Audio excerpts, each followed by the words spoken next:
We're now talking to Coach Jack Brazil.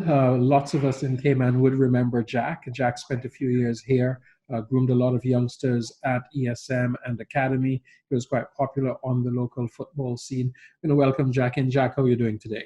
I'm good, thank you. It's good to be speaking to the Cayman public again. I'm probably a lot more pale. I see a lot less of the sun nowadays, but I'm really happy to hopefully connect with a few people that I miss very dearly. And you're smiling, which is great, because we're talking to you about a matter that's not fun and games. It's a matter where you had, dare I say, a life-changing situation. Quickly, tell us what led you to the stage where you realized you were diagnosed with testicular cancer.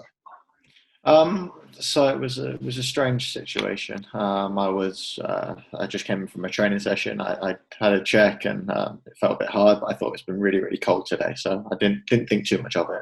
And then it was the second day that it was still there. I thought something was strange, and I monitored it for the weekend and decided it was time to see a GP. Took a week to get an appointment at the GP at the doctors. Went to see the doctors, and they moved me on quickly. And as soon as they found there was a potential tumour in the testicle, they very, very quickly sent me to the hospital. And after they diagnosed it as cancer, it was very, very quickly on the surgery. So within 4 days of them thinking there's a suspected tumour, I'd had surgery and it was removed. It gets a bit of a scary experience. It was a bit of a roller coaster from Wednesday morning to them telling me I had a potential tumour to Saturday morning, and having the actual surgery itself. It was very, very quick, but it was scary at times. But I've got a really supportive group of friends and people around me that really helped me through this period. And Jack, you're still very young. You look young. You're still in your 20s, I think, if my math is correct. Mm-hmm. I'm sure you were saying, yeah, this wasn't going to happen to me. And if it wasn't going to happen to me now. Mm-hmm. It was that little bit of, really? Like, I'm only 26, and a strange feeling to have it. But also, it made it a positive thing because I'm young, I'm fit, I'm healthy. If there's any time to fight it, it's now. So I'm positive that I found it early, and the signs are that I caught it early enough for it to be really successful surgery and successful treatment, that I won't have to go through anything further. So physically, you're optimistic. How are you doing mentally in dealing with a situation like this? Mentally, it was a strange one. I think my mind went straight off what I was doing to actually what's the next thing that I need to do to fight this. Some of the tests weren't nice. I remember a few of them, it made me feel a bit, well, not a bit sick, very ill. But once it was done, once it was done and it was diagnosed, it was just a case of what can I do next, and what are the blood tests saying, what are the scans saying, what are those things saying. Once I got through that element of it, I was mentally in a better place, and now I feel a lot more positive because the treatment that I've got here has been fantastic. The people around me have been brilliant. I'm really positive and optimistic for the future and the sort of lessons I've learned from this experience. And speaking of lessons, what's your biggest personal lesson that you take away from this experience? I guess without sounding really cheesy and corny, it's to not take your own health for granted and make sure that you make the most of it while it's here, and also make the most of the people that you've got around you, because it's a bit of a uncertain thing, particularly at the moment with what's going on in the world. We need to be really together on this. I was really lucky to have my father fly out. Sadly, due to the coronavirus situation, my mum couldn't get out. She had to cancel her trip, but it was it makes you feel a lot more together and be more determined to spend more time on FaceTime, for example, with my family and speak to them and stay in contact with those people and my friends more. What are you hoping? You shared this story on social media. What are you really hoping to achieve with telling the Jack Brazil story? So I was really hesitant to do it at first. It played on my mind for probably about 10 days before I actually posted it. I think the first sort of 10 days were initially getting over the shock of what had happened and the actual surgery itself.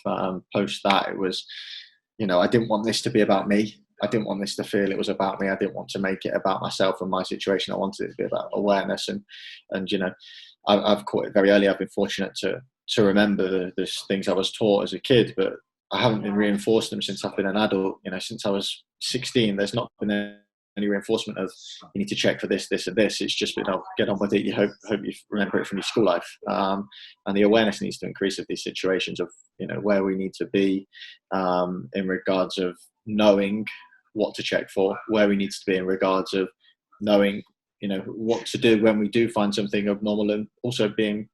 It is brave enough to. It's not brave to keep it and sit still. It's being brave enough to go to the doctors and go, I've got a problem, and it is uncomfortable having that area examined and felt through several times. But we need to be brave enough to go, no, I'm going to do this, and I'm going to be, I'm going to go and get it checked. And even if it comes back, there's nothing wrong, then that's a really good sign. And if it comes back, there's a problem. Hopefully, we can resolve it really quickly. But leaving it unsolved, it does nothing.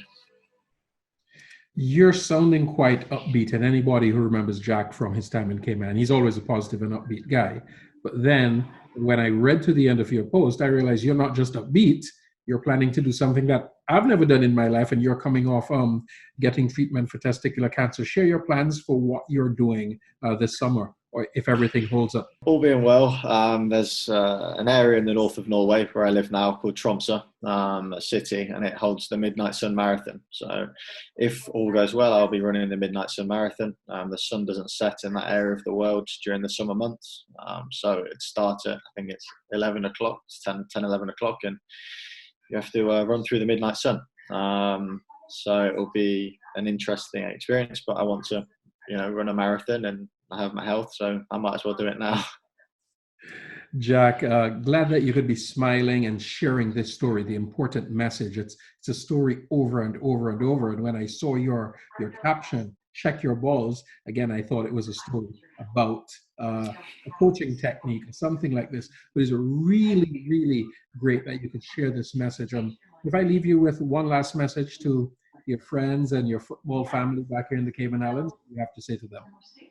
I'd just say, yes, the testicular cancer thing is something we need to be aware of, we need to check, but particularly at this moment, look after the people around you, don't take them for granted, and make sure you enjoy the moment. I look back on my time in Cayman fondly. I almost look back because I wish it lasted longer, or I wish I felt it lasted longer. I miss each and every person that I met, for good or bad, for the experience I gained in a fantastic country. And I hope you're all well at this moment in time, because it's a difficult one for everyone world over. Jack, always a pleasure talking with you. Wish we could do it more under these circumstances. Glad you're positive, glad you're sharing your message. And here's hoping that you get a full, clean bill of health. And we look forward to hearing about your marathon exploits.